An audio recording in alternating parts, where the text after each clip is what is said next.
Algebra 1, Lesson 27, Solving Systems of Equations by Elimination. Another additional way of finding the solution sets for systems of linear equations is to use the elimination method. The elimination method helps you add and subtract equations to get a new equation with only one unknown variable. It is best to use the elimination method when two of the equations have the same or opposite coefficients for one of the terms. As usual, there are some steps we must follow to use the elimination method effectively.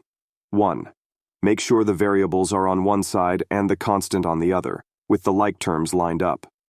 2. If necessary, find a common multiple of the like terms.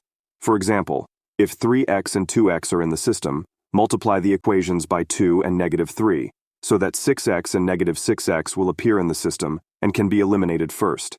3. Add or subtract the equations to complete the elimination.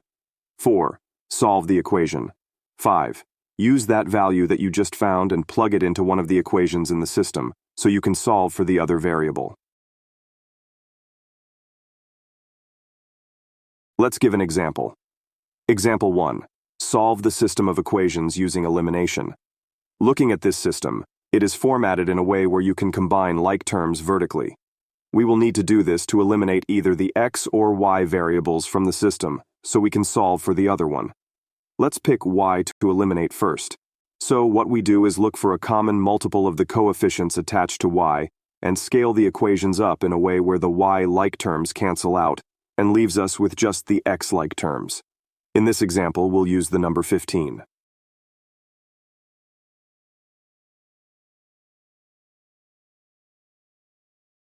If we scale up the first equation by 5, meaning multiplying both sides by 5, we'll get 10x plus 15y equals 35. If we scale up the second equation by 3, meaning multiplying both sides by 3, we'll get 12x minus 15y equals 3. So now we get a new system right here.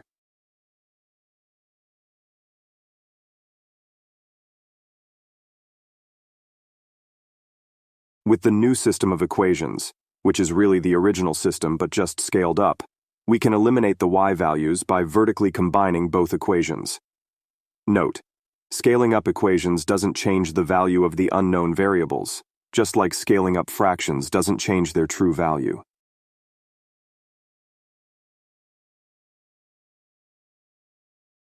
So, when we eliminate the y from the system, we add the other like terms together and solve for x. These are the steps below. So our x solution is x equals 38 over 22 or 19 over 11.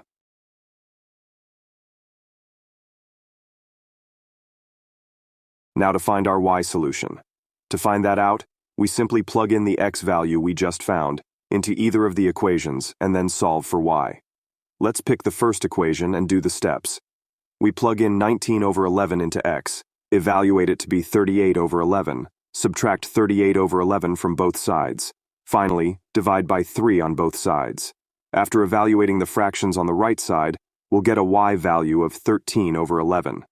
That leaves us with our final solution set for this system of equations, which is 19 over 11, 13 over 11.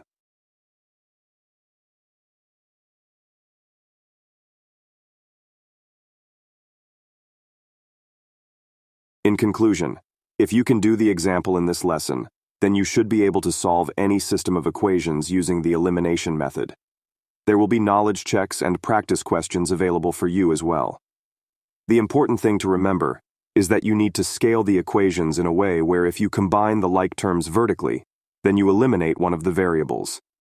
This clears you up to solve for the other one. Once the other variable is solved, you simply pick one of the equations and plug that value in. This will leave you to solve for the original variable that you eliminated first. Combine those like terms vertically, then you can solve for that variable, and you'll have both the x and y parts for your solution. If you are unsure of your solution, or think you've made a mistake in your calculations, you can always substitute those x and y values back into the system and see if the equations are still valid, whether it's by graphing, substitution, or elimination. Your method of solving systems of equations will be all up to your preference, or what is more convenient based on how the system is set up. Now that we've gotten the methods down, Let's do some word problems. Evil laugh. See you victims in the next lesson.